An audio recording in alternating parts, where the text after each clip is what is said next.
Assalamualaikum warahmatullahi wabarakatuh. Perkenalkan, nama saya Arif Febrianto dengan NIM C0C023032. Di sini saya akan mempresentasikan materi perkuliahan penganggaran perusahaan dengan judul Ramalan Penjualan Analisis Tren. Baik, kita mulai dari latar belakangnya dulu. Peramalan atau forecasting merupakan bagian vital bagi setiap organisasi bisnis dan untuk setiap pengambilan keputusan manajemen yang sangat signifikan. Peramalan menjadi dasar bagi perencanaan jangka panjang perusahaan. Dalam area fungsional keuangan, peramalan memberikan dasar dalam menentukan anggaran dan pengendalian biaya. Pada bagian pemasaran, peramalan penjualan dibutuhkan untuk merencanakan produk baru, kompensasi tenaga penjual, dan beberapa keputusan penting lainnya. Selanjutnya, pada bagian produksi dan operasi menggunakan data-data peramalan untuk perencanaan kapasitas, fasilitas, produksi, penjadwalan, dan pengendalian persediaan atau inventory control. Selanjutnya, pengertian ramalan penjualan. Ramalan atau forecasting adalah proses aktivitas meramalkan suatu kejadian yang mungkin terjadi di masa yang mendatang dengan cara mengkaji data yang ada. Jualan atau sales artinya hasil proses menjual atau yang dijual ataupun hasil penjualan. Penjualan atau selling artinya proses menjual. Menjual atau sell artinya menyerahkan sesuatu kepada pembeli dengan harga tertentu. Ramalan penjualan berarti proses meramalkan produk yang dijual dari perusahaan tertentu dan pada saat tertentu.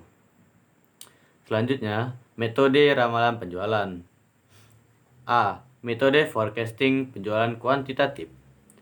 Metode kuantitatif merupakan metode forecasting penjualan dengan melakukan perhitungan matematis. Biasanya, hasilnya lebih objektif karena berdasarkan perhitungan yang ada. Dalam metode ini terbagi menjadi dua kelompok, yakni yang pertama, kelompok time series. Metode dari waktu atau time series merupakan salah satu metode yang menghubungkan variabel dependen terikat yang dicari dengan variabel independen bebas, yang sebagai waktu, minggu, bulan, ataupun tahun pada ramalannya. Dan yang kedua, metode kasual atau sebab akibat. Menghitung metode ini mampu menggunakan metode regresi dan korelasi, metode ekonometri, ataupun metode input-output. Selanjutnya, metode forecasting penjualan kualitatif. Pada metode ini tidak menggunakan perhitungan matematis, melainkan dengan emosi, intuisi, pengalaman, dan pendidikan peramalan, sehingga hasilnya akan berbeda antara satu dengan yang lainnya. Meskipun begitu, metode ini mendekati tingkat akurasi data aktual daripada metode lainnya. Survei pasar. Pada metode ini, biasanya dengan mencari pendapat atau masukan dari beberapa konsumen pada rencana pembelian dalam kurun waktu tertentu. Biasanya, metode ini menggunakan bentuk sebar kuesioner, wawancara langsung, ataupun telepon. Juri dari opini eksekutif. Untuk melakukan metode ini, biasanya dengan meminta pendapat ataupun opini dari kelompok kecil yang terdiri dari manajer pemasaran, manajer produksi, manajer teknik, manajer keuangan, dan manajer logistik, yang nantinya hasilnya akan digabung dengan model statistik. Gabungan tenaga penjualan metode ini menggabungkan setiap penjualan yang kemudian meramalkan tingkat penjualan pada wilayahnya masing-masing, dan pada akhirnya menggabungkannya pada tingkat provinsi dan nasional. Kemudian metode Delphi. Metode ini sebenarnya hampir sama seperti survei, namun jawaban yang telah terkumpul nantinya akan melalui proses penyederhanaan jawaban sebelum hasil akhirnya diberikan kepada tim terkait. Kemudian analisis tren. Analisis tren merupakan suatu metode analisis statistika yang ditunjukkan untuk melakukan sesuatu estimasi atau peramalan pada masa yang akan datang.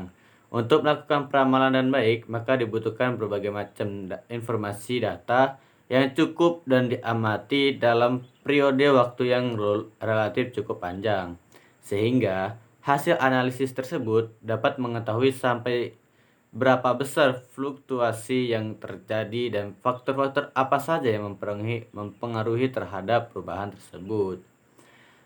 Selanjutnya, metode analisis tren. Yang pertama, analisis tren garis lurus merupakan gerakan lamban berjangka panjang dan cenderung menuju ke satu arah, menaik ataupun menurun dalam suatu data runtun waktu.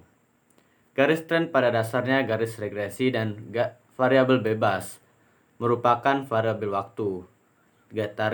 Tren garis lurus linear adalah suatu tren yang dinamakan naik atau turun secara garis lurus. Yang kedua, analisis tren bukan garis lurus. Analisis tren bukan garis lurus yang umumnya digunakan adalah tren parabola kuadrat, tren eksponensial, dan tren eksponensial yang diubah.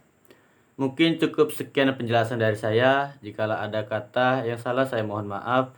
Wabillahi taufiq wal hidayah. Wassalamualaikum warahmatullahi wabarakatuh.